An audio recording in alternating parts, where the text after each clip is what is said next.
Shannonville Motorsports Park, Ontario, Canada, scene of round 3 of the Wira Pro Formula USA Series. The treacherously wet conditions caught many of the top riders out.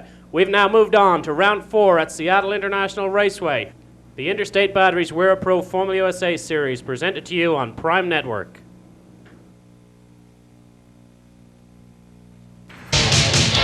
You're taking the chance, risking it all for the thrill of the moment. Taking a stand, you ain't gonna fall, and you've always known it. They're dying to shake you, trying their best to break you. And though the going is rough, you're going home as a hero. Seattle International Raceway, the site of round 4 of the Formula USA Motorcycle Road Racing Series. Today, the classic confrontation of this 500cc GP bikes against the big 1100cc four-stroke bikes, and we're going to have 2 segments to this race. There are going to be 12 laps coming up right now, and later on the show, we'll show you the final 12 laps. It's going to be an exciting day. Hang in there. And back with me, Morris Murray and Nick Einach here at the fabulously beautiful Seattle International Raceway. Not only beautiful, Keith Code, but also very useful. They run drag races here on the weekends. Even the weekend they're having the road racing. We can watch some of the cars.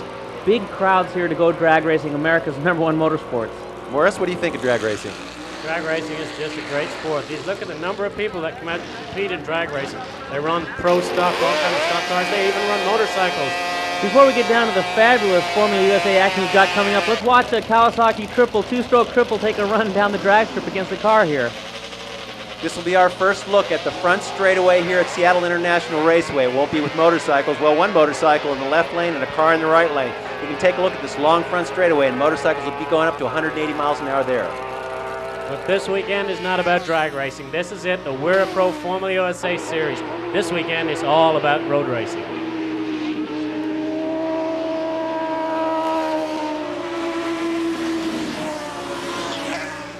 Beautiful weather here at Seattle International Raceway greets a very healthy crowd. Let's take a lap on the Yoshimura Big Papa replica piloted by Chuck Graves. Here we are coming down the front straightaway at Seattle International Raceway, and we can see this is a full drag strip, a full half mile. We're turning off here into turn 1, going down a short chute. This is where a lot of braking is done into this big 180, big wide 180 going around here, which is turn 2. Coming out, picking the bike up, letting it run wide. You can't see where you're going here. We're coming into a crest, and this is very bumpy through this section. In fact, the next 2 or 3 turns are very bumpy here at Seattle International Raceway. We like to call this the steps. You literally go hard right 180 degrees, and then as soon as you get done doing that, slam it left another 180 degrees. You're dropping in elevation a couple hundred feet in about, I would say a quarter mile. It's very exciting. Here we are in the short infield straightaway. It moves in. It's very blind through here. As you can see anything but trees and grass. Moving into the back S section here at Seattle International Raceway. A quick left, very brief time straight up and down. A quick right, very brief time straight up and down, and a quick left. And this is going to bring us up a very short straightaway onto the drag race staging area. A very exciting corner here. You're going to see the white lines go by. That's the staging area. You're going to watch us run up on a slower rider. A lot of passing going on here. It's a sharp 180-degree left-hander, probably second gear. You watch Chuckle pull the front wheel off the ground here because the bike accelerates so hard. He's going to slam right up against the wall, right out to the outside wall, and he's on the front straight, ready for another 180-mile-an-hour blast down the front straightaway. For the first time anywhere, Marlboro Team Roberts have allowed us to look underneath the fairing of a YZR500. We're here in the Team Marlboro Yamaha pits with crew chief Andy Leisner, and he's going to point out some of the really interesting points on the granddaddy of all racing motorcycles, the 500 GP bike. Andy, let's see what it looks like. Okay. This is the Team Marlboro Roberts Yamaha YZR500. It's a V4 power plant. Produces about 165 horsepower, which is more than 90% of the cars on the highway today. It's a very compact unit. Lower cylinders here, upper cylinders here. Upper cylinder exhaust running out the tail section. Lower cylinder exhaust running out the right side of the motorcycle. A very large radiator, has almost a gallon of coolant capacity. Single Öhlins shock in the rear. Upside down Öhlins forks in the front. Brembo brakes with extremely large 320 millimeter rotors. Here we have the hydraulic preload adjuster for the Öhlins shock. This is a remote unit. The rider can reach down and adjust this during the race as his tire starts to go off or his fuel load starts to get light. Also is interesting on this 500 is a bank of 4 carburetors. Even though this is a V4, the 4 carburetors are in a bank together. and feed the crankcases directly. We asked Kenny Roberts if there were more 500s on the horizon for America. Well, that's right. You know, the goal is with this class is to get 4 cylinders back into America, the 2 strokes, and to get the racing back up to speed of Grand Prix. And you know, that's coming along. It's going to take some time. It's not just going to be overnight success, but it's just going to take some time, and it's all happening. We just have to wait a little while to get the bikes actually made, get them over here. But until that day arrives, 4-stroke riders like Chuck Graves, number 24, are still going to be beating away at those 2 strokes.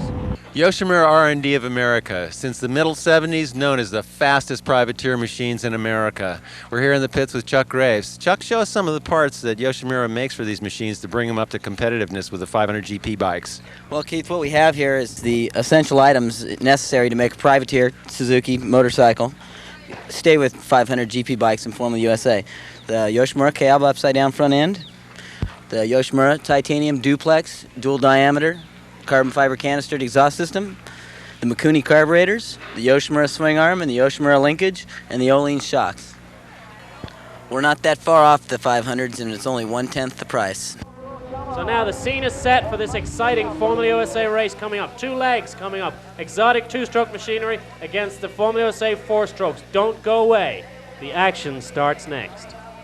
The WIRA Pro Formula USA race, presented by the American Motorcycle Institute, the international choice for motorcycle technicians. And Yoshimura Research and Development, part of America's superbike racing legend. The greatest set here at Seattle for the first of 2 12-lap heat races in Formula USA. Zimbabwe's Robbie Peterson on pole, Rich Oliver out of California second, Donald Jacks, the Floridian, is third, and they're away. The green flag drops and the race is underway down this very wide drag strip front straightaway here at Seattle International Raceway through the heat haze. What a terrific sight this is, down into turn 1. It looks like Donald Jacks, the Floridian, has stolen the front spot from Rich Oliver. Rich Oliver on the YZR500 following Donald Jacks through turn 1 and 2, and in third place right now it's Turkington, followed by Graves, Michael Martin, Robbie Peterson, and already up into 6th place Joe Pittman out of Oak Harbor, Washington. Donald Jacks right now is in the lead, and he's got himself a little bit of breathing space on the Team Valvoline Suzuki. He's out in front and he's enjoying himself right out there in the Seattle sun. They're taking a little bit easy on this first lap, Keith. They're getting the tires up to temperature, making sure the tires are going to stick to the surface. Let me interrupt you right there, Nick. Joe Pittman, the local rider out of Washington, is already in the 3rd place, hot on the heels of Rich Oliver, the Team Marlboro Roberts rider. Joe Pittman putting on a terrific show here. Donald Jacks out in front. He has about a 1-second lead over Rich Oliver. Over the bumps here at Seattle International Raceway. And they're out onto the drag strip staging area to finish lap 1. Donald Jacks is really being breathed upon, not only by Rich Oliver, but Joe Pittman has made up an incredible amount of ground. I've been watching him here through qualifying. I would say he's the bravest rider at the track and probably the most skillful at this time. Leading onto the front straight, Donald Jacks, followed by Rich Oliver, followed by the man we've been talking about, Smoking Joe Pittman. This is going to be a drag race every time they come down here, ladies and gentlemen. It's a half a mile right now. Rich Oliver goes by in the draft. So right, we see the 500 Yamaha assert its horsepower advantage right there, getting into turn 1. Down into turn 2. Oliver leads the 2nd lap. Is he going to go from here, Rich? Do you think Rich Oliver's gone from here? Picked up 2nd place. He got by Donald Jacks. There he is. Look at running wide, spinning the tire. He had a black stripe about 30 feet long come out of the back tire coming out of turn 2. Joe Pittman. Pittman goes for the lead. Pittman dives down the outside into this sharp hairpin turn and takes the wide line around the outside. I sure hope Kenny Roberts has this guy's number because he's now leading one of these very, very expensive YZR500s. In fact, he's leading both of them. He's leading everybody, doing a terrific race here at his home racetrack. Boy, that move caught Rich Oliver by surprise. You can see him stand the bike up. Robbie Peterson, number 16, comes through in 4th. Turkington right behind him, then Michael Martin right behind them. Looks like we've got Chuck Graves out. Bike number 24 smoking, and you can see him kicking the fairing back down on. That's too bad. Chuck Graves out of here, but currently up front, Pittman. Coming into turn 10, this is where I admit when I said Joe Pittman was brave. He comes out of here faster than anybody.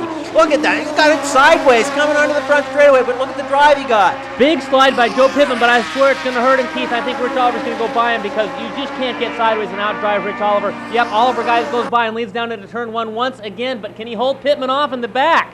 Look at Pittman Pittman on the dive. brakes, gets both of them. He gets by Jackson, he gets by Oliver. He's not taking anything for granted. Pittman grabs the lead through turn 2. Donald Jackson's gone through into second place. Rich Oliver is in trouble, looks over his shoulder. He's really having to mix it up with these 4 strokes here today. Let's take a look at Pittman. Gets the back sideways, the front off the ground. He's just riding the wheels off this motorcycle. He's riding them at the front right now. Nobody's braver than Pittman, but now here he is in the finesse part of the course. This is the part of the track that's very bumpy. It should favor the 500s, but actually Rich Oliver is losing some time here.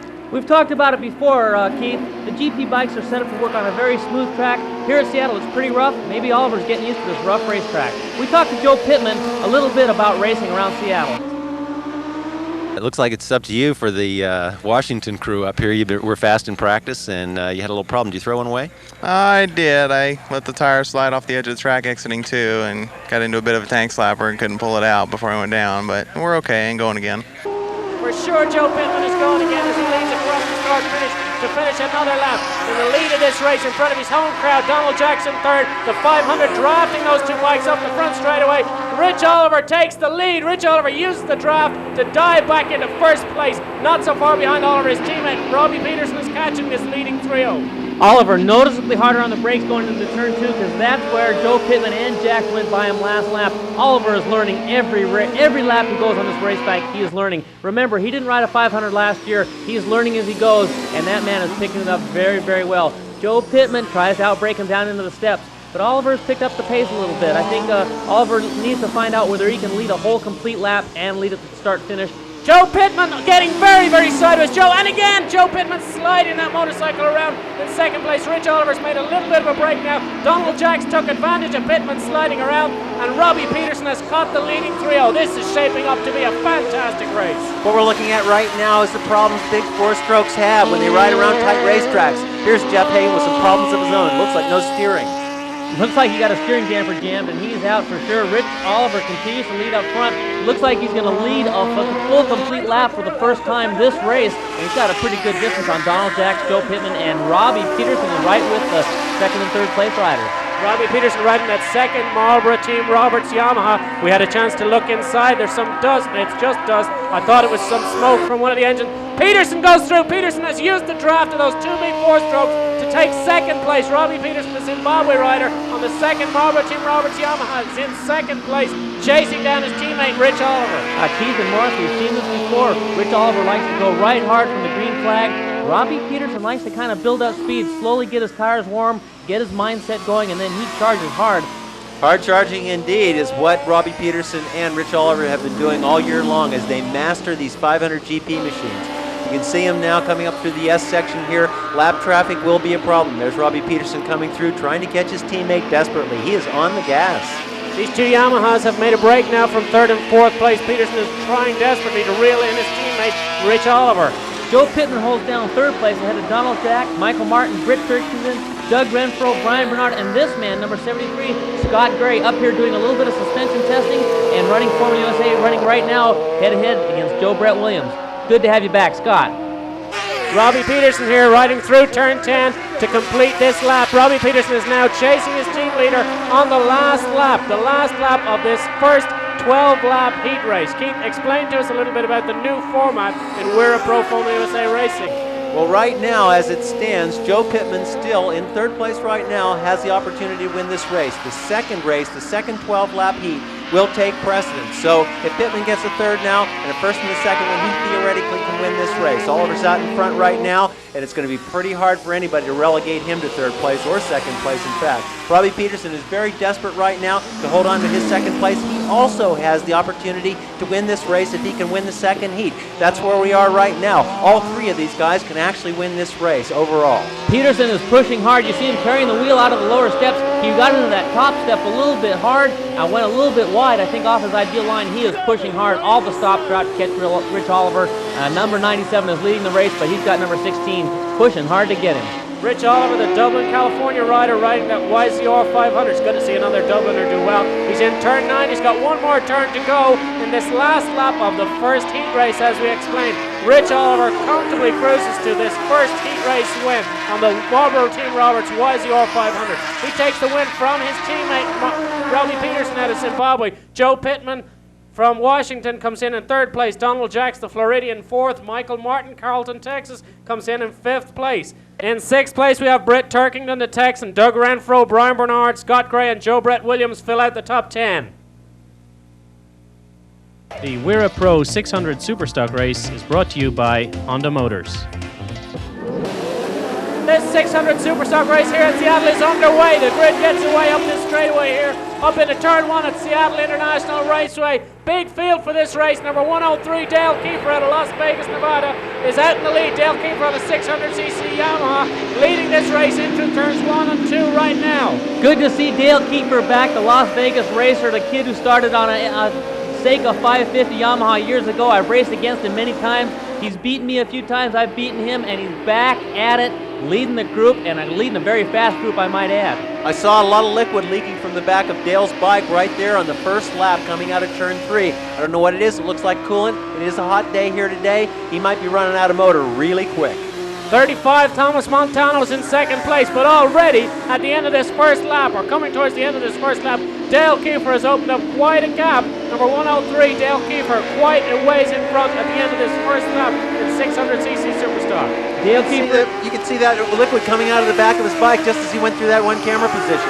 you've got There it better is eyes than again. I can't see it. I can't see it from here, Keith. But if he's leaking liquid, that means that engine is not going to last too long. It's going to heat up, boil over, and that'll be it for Dale. But we'll see if he can hang on during this 600 Superstock race. Montano still holds second for number 309. David Stanton, the California right now. Roberts, number 1X, comes through and takes third place from David Stanton in a very tight group. Montano still holding second place. They're all chasing Kiefer, the Las Vegas rider, on number 103. He's opened up a little bit of a gap right now. But as we mentioned, number 1X down the inside. 1X is trying very, very hard to take that second place away from Thomas Montano, one of our series regulars. Tom Montano really paid his dues last year. He traveled around the country, went to all the Formula USA races, hit all the Wira races, as many as he could. Really put in a lot of time on this motorcycle, and you can see it paid off for him. Now he's in second place, right behind Dale Kiefer, and I think he's probably warming up, getting ready to go, getting ready to put a few moves on Oh, we Kiefer. have a fall of Roberts. Number 1X hit the inside curb on that last turn and went down. You can see the corner workers running to his help. Roberts has gone down. Tom Montano now has a safe second place as he comes around to complete another lap in this race. There we see Roberts walking away, totally unhurt, but his pride must be damaged. Boy, you can hear that one from the booth. From here, you can hear the plastic breaking. When the bikes go down, there's not much left of the fairings after that. But Roberts was okay. He pushed a little bit too hard early in the race, clipped the curb, and down he went. 357 right on the heels of Montano. That's Tim Heel putting in a very good race. Montano's got a little bit of distance on him, but Heel's doing very well, leading a group of 3 riders there. 357, Tim Heel leading from David Stanton right now. Here we watch second place rider Tom Montano. His long hair blown in the wind behind his helmet. I'm surprised to see 2 Yamahas up front, Nick. Both Kiefer and Montano riding Yamahas, and the Hondas have really been the star of the show this year from Daytona onwards.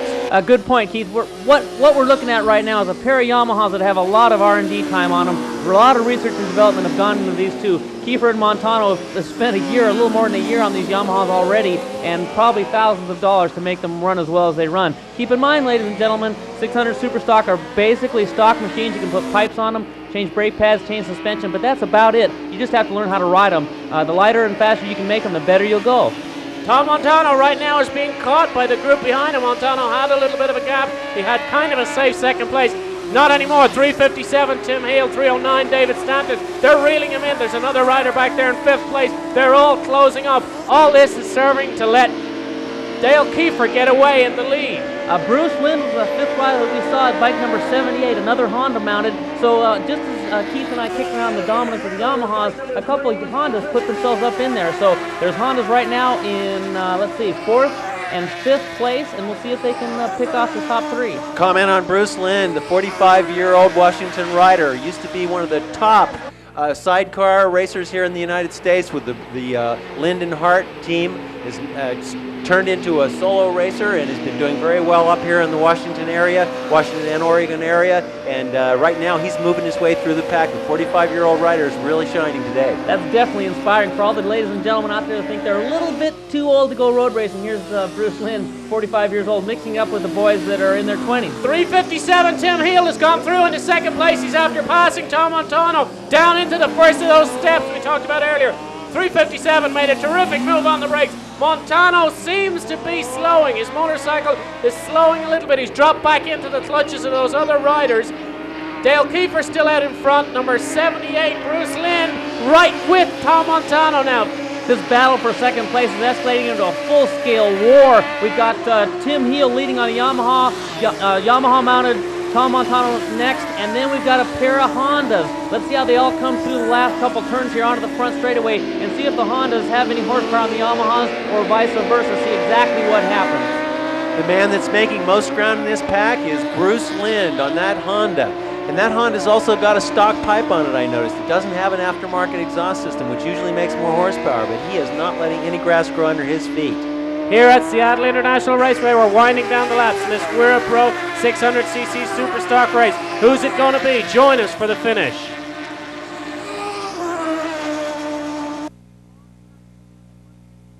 The long drag race down the front straight at Seattle International Raceway has Tim Heel leading 3:57. He's in second place. Dale Kiefer is gone with the wind in first place, but Heel is hanging on desperately to second place, running that thing real hard. We saw him slipping and sliding around, leading the Tom Montano and the Honda of Bruce Lynn. Bruce Lynn bringing up fourth place there. Bruce Lynn still with him on the Honda, trying on the brakes now to pass Tom Montano down into the steps. Got him. Bruce Lynn goes by. Bruce Lynn goes to third place. And just look, just in front of these guys, they're reeling in Dale Kiefer. They're reeling in the Las Vegas rider. Tim Heel getting sideways on his Yamaha. This is shaping up to be a very exciting finish. These three riders, David Stanton back there in fifth place, he's out of the picture. These three are reeling in the leader. Tim Heel's really got some problems coming up through the S's here in the back section of Seattle International Raceway. That thing is wobbling all over the place. I can't tell whether it's his riding or whether his tire has gone off. These last two turns coming on the front straightaway will tell the story for him. Continuing to wind them down here at Seattle, number 78, Bruce Lynn on the Honda. He's the one to watch. He's the man on the charge. 45 years old, really putting it up to these younger riders. They come around onto the front straightaway again. Lynn is in Tim Heel's draft. He's trying to go by down the front straightaway. Montano has a perfect grandstand seat for this. Lynn takes second place. Dale Kiefer still out in front, but he's under threat now. His lead is being threatened by this local rider, Bruce Lynn. Keith Code, you and I have had a good opportunity to view Bruce Lynn's riding. His lines are very good. He enters very high in the racetrack and cuts the late apex, and I think that's where he's making his time. His bike is a good runner, but I think he's making his time in the corners. What's impressed me most, Nick, is the fact that he is so smooth. I mean, he's showing some very, very obvious mastery of this track. As we just saw him coming down into the steps right there, he can take a low line into a turn, he can take a wide line into a turn. It looks like he knows every grain of asphalt here at Seattle International Raceway, and he's taking advantage of that knowledge right now as he rolls right up onto Dale Kiefer. I've got to think Dale Kiefer his bike is hurting right now. We saw it blowing coolant earlier. Of course, water, you don't run coolant in a racing machine. You run pure water in case you do blow it out on the ground. It won't be very slippery, but he was losing his water. That means his engine temperature is up, and of course the hotter an engine gets, the worse it runs, and I think Bruce Lynn is taking advantage of that right now, pushing hard to catch Dale Kiefer. Let's not overlook the fact that Bruce Lynn is on one of the Hondas, and the Hondas have definitely shown us this year that they have horsepower on the Yamahas, no matter what stage of development those Yamahas have been in.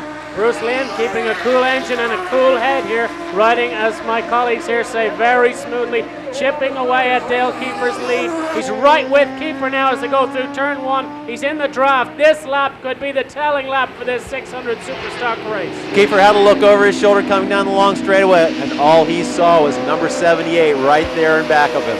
Kiefer's probably about 25 years old, running against a 45-year-old Bruce Lynn. Very interesting matchup. Kiefer's a veteran, however. Lynn goes through on the brakes, that low line down into the steps. Bruce Lynn takes the lead of this race, coming strong at the end of this race. He timed his charge to perfection. Bruce Lynn takes the lead. Dale Kiefer settles for second place, and back behind them, Montano and Tim Hill are battling for third place. It looks like Bruce Lynn just caught everybody napping on this last lap. When he went by Kiefer, he pulled a few bikes on him. Kiefer looks like he just woke up. Let's see if Kiefer has an answer for him. Kiefer is used to running head-to-head with a lot of fast riders all across the nation. He makes a lot of these races, endurance races and sprint races. Let's see if Kiefer has an answer for him. The lap rider, they both go by him. Kiefer gets by under the lap rider as well. Lynn leads around the next to last corner. The last corner is coming up. Let's see if Lynn can get through there ahead of Kiefer. Look at the coolant blowing out the back of Kiefer's bike. That thing's been losing coolant for the entire race. It's incredible. It's still running. White flag lap, 1 lap to go. Kiefer's lining up, see if he can line up Lynn for the slingshot draft. Maybe perhaps go by in the break, but it looks like Lynn's going to hold him off going down. Yes, Lynn, number 78, holds him off. Kiefer in second place. Dale, what have you got? Well, it definitely had coolant coming out of the back of that machine. It's got to be coolant. It couldn't be anything else, and I could see it in that camera all the way up the front straightaway. In fact, let's see if we can see it right here. It's coming out right behind the rider. You'll notice steam and coolant blowing out from behind that motorcycle. Kiefer from Las Vegas, perhaps he's gambled all his chips on this one last lap, but he'll have to be good. Bruce Lynn, the older rider, is really showing these young guys up. Lots of track knowledge evident here. He's really doing a good job. They have less than a lap to go. Bruce Lynn on the Honda, Dale Kiefer on the Yamaha, battling it out on this last lap. Dale Kiefer was actually following Bruce Lynn through that section, coming down into the steps, trying to pick up his line going through there, hoping that it would gain him some time. Probably learned a little bit right there, Keith, but I think it's going to be a little too late. It's unfortunate to see Kiefer with a mechanical problem. He ran such a nice race, but you just simply can't be spouting coolant the whole race and expect to run hard at the last. He's charging here, second to last turn, and he is really on the gas, coming in as hard as he can. Got it a little sideways through there. He's looking good. Into the last turn, Bruce Lynn leads only by a hair from Dale Kiefer. Bruce Lynn crosses the line to take this 600 Superstock win, but not by much. Dale Kiefer takes second place. Tim Hill takes third. Finish to the 600 Superstock race. Let's go down to the pre-grid for the AirTech Formula 2 race. And Keith Code. The Formula 2 race is now pre-gridding. We've got an epic battle developing here on the 250cc machines as well. Lap records have been falling, as you saw in the Formula USA race. Let's see how it goes in Formula 2. This is going to be a good one. The WiraPro Formula 2 race, brought to you by Dianetics, the owner's manual for the human mind. We're gridded for the AirTech Formula 2 race, and we're off. The race is underway. Big wheelies off of the line there. Big field here up the main straightaway. The front row of the grid was the two Wayne Rainey bikes, Alan Scott, Kenny Roberts, joined by Michael Graves, and it's Graves who has the lead right now. No, he doesn't. Side by side through turn one. Alan Scott takes the lead from Michael Graves. Alan Scott, both of these riders on Yamaha 250cc machines. Behind them, we'll take a look back at Scott's teammate, Kenny Roberts Jr., and the rest of the field file through. This is a very tight pack going off here in the first lap of this Formula 2 race. Alan Scott moving up to the front right away. Kenny Roberts Jr. in second place. He does not want his Wayne Rainey Racing teammate to get far away from him because he knows the machines are equal. Any advantage Scott gets here early in the race is going to be hard to make up. Michael Graves, Chuck Graves' brother, is holding down a pretty tight third spot here for the first lap. Looks like he's making his way through the S's very nicely. Another reason Kenny Roberts Jr. wants to do so well here. His dad is here. Kenny Roberts is here overseeing proceedings. The running order right now is Scott Roberts, Michael Graves, Mike Sullivan, and Donnie Green back to fifth place. Roberts is riding all over the back wheel of his teammate Alan Scott. Alan Scott, the former Grand Prix rider, rode 125s in Europe for a long time, is here in America racing. The front five have broken away. Donnie Green on the Code Racing Yamaha bringing up the rear of this very tight group. This is the race a lot of us have been waiting for. Pure racing machines, TZ250 Yamahas. They come from the factory ready to race. Right now we've got Alan Scott leading into the first turn.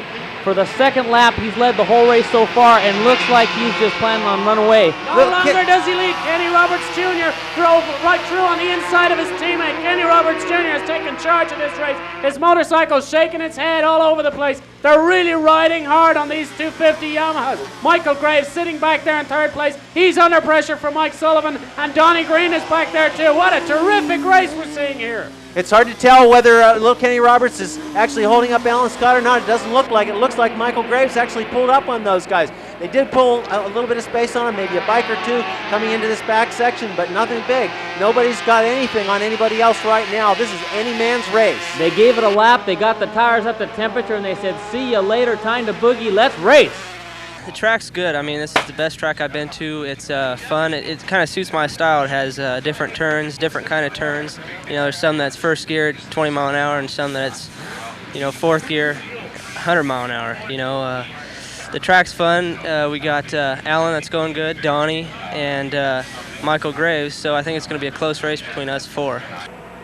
Three riders abreast here into the very fast turn one. Alan Scott, Michael Graves, and Kenny Roberts battling it out on their Yamaha. Scott has the advantage right now as he leans over into turn two. Who shall it be? Michael Graves goes ahead. Michael Graves takes the lead. Scott goes back inside. Graves has slowed up. Graves has a problem with his motorcycle. Graves is definitely broken. He's pulled to the side of the racetrack. I think he's tuned that thing a little bit too tight. Probably went a little bit lean on the jetting and seized it up solid. Graves is out of the race. Mike Sullivan's doing a really fantastic job in third place there. He's got an 89 Yamaha. It's really probably down on power. It's definitely down on handling and a little down on brakes, but he's really making the best out of it. This is, I think you could consider, his home track. You bet. Mike Sullivan's home track, and he's using that home track knowledge right now. Keep in mind that his older Yamaha just doesn't have the chassis of the newer ones. It just won't go over the bumps as well, won't steer as well, won't do a lot of things as well, but I don't think Mike Sullivan's thinking about that. He's thinking about all the things he can do well, and right now he's putting local knowledge to use to hang on to the two Otsuka Electrics Yamahas. I don't think there's 2.5 tenths of a second separating these machines from Alan Scott back to Donnie Green on the Dianetics bike right now. I think anybody could win this race at this moment. Earlier we spoke with Mike Sullivan. We're getting along pretty good. We're making a few changes, trying to get it dialed in, but I've gone 128s on my own 250 here, so I think we can get real close to that, and I think I'm going to be disappointed if I don't win. But Mike Sullivan has just lost his third place spot to Donnie Green, making a comeback after 5 years of so-so riding with 4 national championships to his credit. He is now in hot pursuit of the Wayne Rainey Racing machines. Brian Bernard on the 600. He's the first 600 back there. Keep in mind, in Formula 2 at Weir, you can run just about anything if it's below 600 cc's. And Brian Bernard is on a Honda Hurricane 600, doing a pretty good job. Here we see Michael Graves reflecting on what might have been. Consolation for Michael as he gets to watch one of the best races of the day as leader Alan Scott charges down the hill here, followed by his teammate Kenny Roberts Jr. Not followed anymore. Roberts Jr. goes charging through, muscled his way past his teammate. Donnie Green is right there. Let's hear what Donnie has to say. It's going to have to be the Rainey team with Kenny Jr. and Alan Scott riding it. One with a lot of experience, one with a little experience with a heart of a lion. So I've got a little bit of both in me, so we'll see how it goes. Right now, the man with the experience is the first one out onto the straightaway. Kenny Roberts Jr. second man on the straightaway. Donnie Green in the draft of both of them, and Mike Sullivan still hanging on by the skin of his teeth. Alan Scott has used the draft to best effect. He takes the lead. Donnie Green goes through the second using the draft of Kenny Roberts Jr. Roberts Jr. gets back on the brakes and takes second place back. Nobody's going to draft him. Roberts, while he's at it, he goes around his team leader. He's through. He's in first place. What a terrific race we're having here. Mike Sullivan is in fourth place, but he's right there also. 2 by 2 they go down into this turn. Roberts leading. Donnie Green dives down around the outside. Roberts back on the inside. What a terrific race. Green goes to second. Alan Scott is third. Trying again. Scott goes through to second. This is fantastic racing we're seeing here. Back with the Airtech Weir Pro Formula 2 Series, and just look at this action. Alan Scott from Donnie Green, from Kenny Roberts, from Mike Sullivan. Green tries different lines through these corners, trying to get around these younger riders. Kenny Roberts is trying to get past Green. All these 4 Yamahas battling with each other. This is absolutely fantastic racing. Through into turn 9 and 10 to complete yet another lap. What a terrific race we're seeing. Roberts goes through to second now. Nothing unusual. They've been changing places so often. Roberts' aggression at the age of 18 is startling. The guy runs it up in there with the brakes on, doesn't care if he's pushing a 4-time national champion aside or not, and Donnie Green has given way so far, giving Kenny Roberts Jr. a little bit more room than maybe he deserves. Kenny Roberts Jr. is very, very aggressive. We're going to have to see what happens here. Donnie Green goes to the outfield, tries to get through. Alan Scott takes the lead. Kenny Roberts Jr. goes by under braking. No! Roberts Jr. is down. He locked up the front wheel. too hard on the brakes, and Robert Jr. goes down, totally unhurt, but he's certainly got to be disappointed after a terrific ride. It's come to an end. Donnie Green holds the lead after that. Alan Scott in second, and Mike Sullivan in third. Donnie Green with his head down. Alan Scott got caught out a little bit by Kenny Roberts Jr. We're going to get that on a replay in just a second. Alan Scott had to stand his bike up to miss his teammate, and Donnie Green took advantage, slid underneath, and is now leading the race after running second and third and fourth the whole way. Donnie Green, no stranger to leading races, on his comeback trail right now on the Dynanetic-sponsored machine, leading Alan Scott. Alan Scott, a tough competitor, having spent several seasons over in Europe on 125cc machines. He is really taking very well to this 250cc machine, which is tuned by Wayne Rainey's father, Sandy Rainey. We started this race with 5 250 Yamahas all battling. We've lost 2 of them. Victims of the very fast pace these guys are on. Let's take another look. Kenny Roberts Jr. hard on the brakes, just tucks the front wheel under. You saw it turn, lays it down on his shoulder. Very, very disappointing for Kenny Roberts Jr. tumbling around in the grass. He was having such a good race. Boy, you don't wear leathers and a helmet for nothing. They're right at the front. They run into turn 2 side by side. Alan Scott goes through on the brakes. Donnie Green wants to set him up and come underneath him, I know, but he's not going to make it there. Alan Scott holds the tight line and puts Donnie Green to second. Donnie Green's going to try to come down into the stairway and do the braking move that he pulled a couple laps ago. Let's see what happens. Donnie Green doesn't have much time to try this as we're on our last lap. We had a word with Alan Scott about this racetrack earlier. Let's see what he had to say about Seattle International Raceway. No, I've never been here. It seems like a very good track. It's very tight, and it seems like a mountainous circuit, but it's a track I don't think you can ride 100% at. I think it's about an 80% track you can ride at. Ladies and gentlemen at home, I can guarantee you these guys are not riding 80%. They're going flat out. Donnie Green has got slightly delayed by a back marker. Alan Scott holds a slight advantage over Donnie Green. 2 turns left into turn 9. Mike Sullivan's back there. He's going to pick up the pieces should anything go wrong. Green is on the gas. Alan Scott holds the lead. Donnie Green has 1 more corner left. Green sticking right to Scott's back wheel. He's in the draft. He's got the advantage to the outside. He goes. Drag race to the finish line. Alan Scott takes it. Easily the most exciting race of the day, but we still have leg 2 of the Formula USA to come. The WIRA Pro Formula USA race, presented by the American Motorcycle Institute, the international choice for motorcycle technicians. And Yoshimura Research and Development, part of the American Superbike racing legend. The grid is set for WIRA Pro Interstate Batteries Formula USA Leg 2. Same grid as Leg 1. Robbie Peterson, Rich Oliver, and Donald Jacks across the front row. The grid is set. The green flag waves and the race is underway. Donald Jacks gets a terrific start. Robbie Peterson not such a good start. The whole field gets going up this wide front straightaway here at Seattle International Raceway. Who's it going to be? It's Donald Jacks right now. No, it's not. It's Britt Turkington. Turkington takes the lead from Jacks. Behind them, the rest of the field. Rich Oliver eases his way into second place, or tries. Jacks rides back around the outside. Behind him, Chuck Graves, and then Michael Martin, and the rest of the field file through turn 2 on lap 1. Joe Pittman starting from the 5th row back there. Looked like he got up to about 8th by the end of the front straightaway. Chuck Graves up to 3rd place now, ahead of the Marlboro Team Roberts rider Rich Oliver. Britt Turkington, the Texan, leading from Donald Jacks, the Floridian, both on these big Suzukis. Exactly right, Morris. We've got Suzuki's 1, 2, and 3 Suzuki GSXR1100 based racers on slicks, on aftermarket wheels, with big engines, big old pistons running up and down in there. Everything has been modified on these motorcycles. They're not like what you can go down to the Suzuki shop and buy. That's how they started, but now they've got thousands of dollars put into them, and Britt Turkington is making use of all that money and all that horsepower. I spoke with Rich Oliver earlier, and he said that what he saw mainly was that the guys on the big 4-strokes were getting tired and making mistakes. We spoke also with Britt Turkington about what he felt about this racetrack. It's my first time to ride this bike, and I'm having a little trouble sorting it out, but it's coming around. What are you riding this weekend? I'm riding Kurt's old bike, so you know, it's just a little different ride than the other one that I was on, so hopefully I'll get it going better though. As Rich Oliver goes to the front of this Formula USA race, Britt Turkington mentioned Kurt's bike. That's, of course, Kurt Hall, who has retired from Formula USA competition. Incidentally, race fans, if you ever come to these races, go by and say hi to Britt Turkington. He's one of the nicest guys you'll find. Donald Jacks goes charging down the inside of Rich Oliver. Donald Jacks takes the lead. Britt Turkington is in 3rd, and Rich Oliver is in a Suzuki sandwich right now. Rich Oliver running in second place. Chuck Graves is right there with the leaders. Donald Jacks ran her in there, as you say in racing. He ran her in there under Rich Oliver on the brakes into the steps and leads for all his work.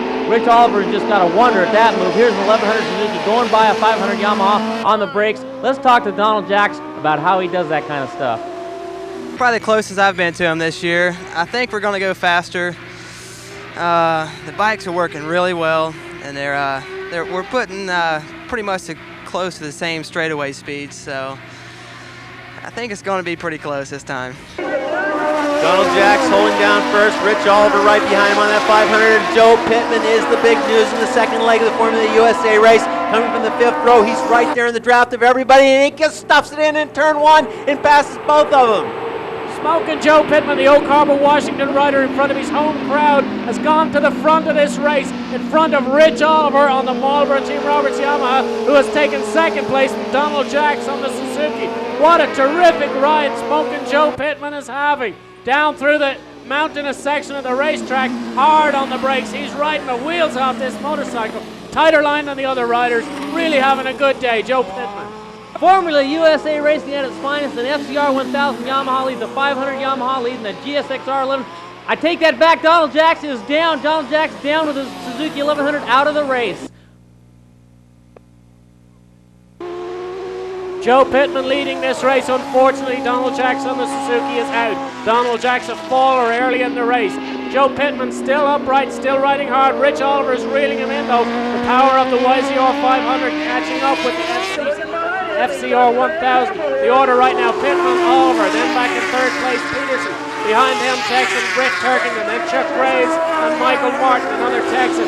Through then comes Doug Renfro. Behind Doug Renfro, we're looking back for Scott Gray making a comeback. And behind Scott Gray is Brian Bernard, the New Zealand rider. Take a look now, your leader, Joe Pittman. The local Pittman has company. Pittsburgh, California's Rich Oliver on the number 97 500 Yamaha is pressuring the man hard. That's FCR1000 Yamaha versus 500 YZR Yamaha. This is a battle that you can only see in Formula USA racing in the nation, in the country, in the world. There's nothing like this kind of racing.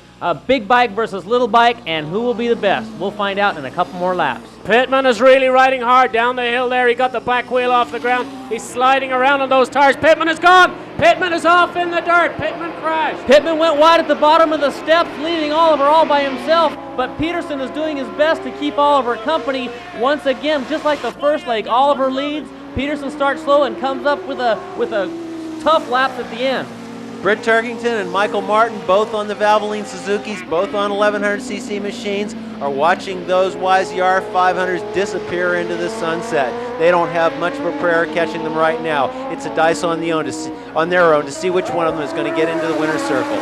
These two guys are dressed alike because they're endurance racing teammates. They rarely get to sprint race against each other, but I think it's kind of a grudge match right now. I know they're friends, they're both from Texas, but they want to see who is the fastest guy on an 1100 Suzuki around Seattle International Raceway. Michael Martin has just used the draft to go into that third place. He's passed his Valvoline teammate Britt Turkington up the draft. Turkington is gone. We saw Turkington slide through the frame. Britt Turkington is down. What a shame. Britt Turkington, one of the nicest guys out there.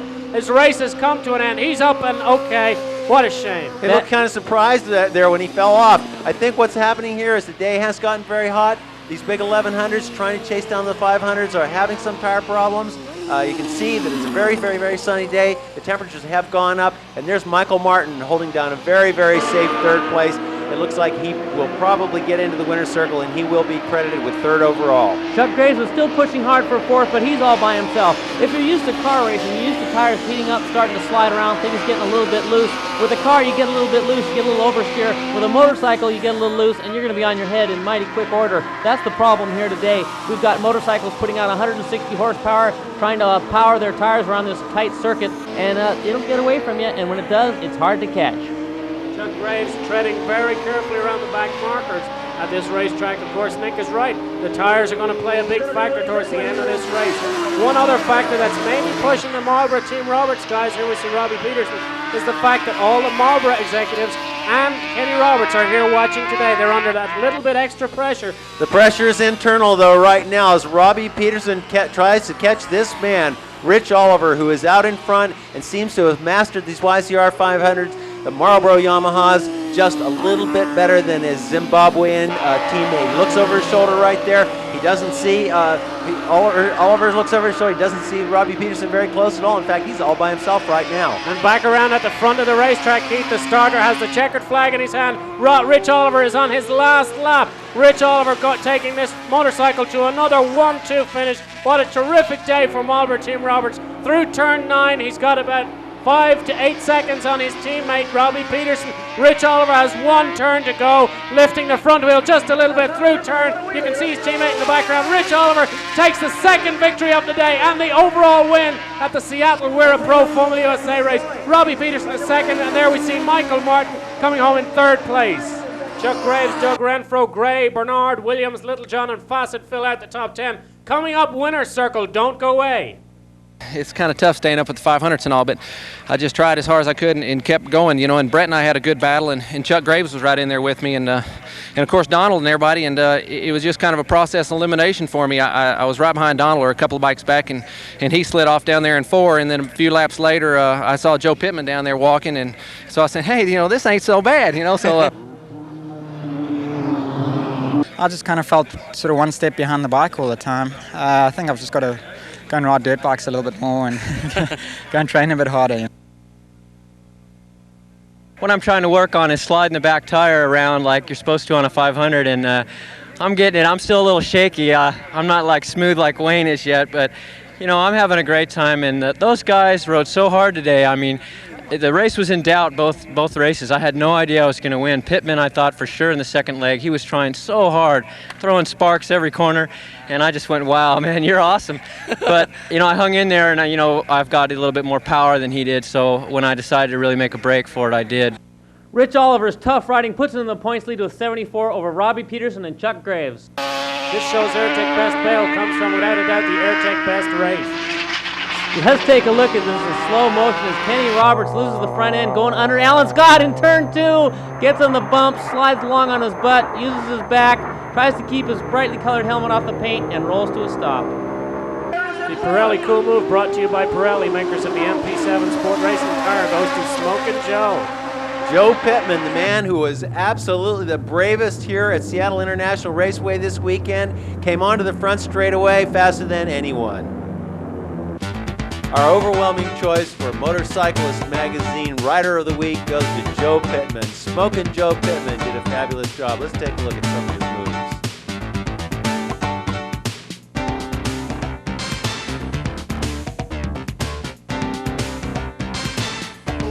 The champagne corks are popped, and it's an exciting end to a fabulous day on this round 4 of Formula USA Motorcycle Road Racing here at Seattle International Raceway. Join us at Brainerd, Minnesota on August 3rd and 4th for round 5 of this fantastic Wira Pro Series.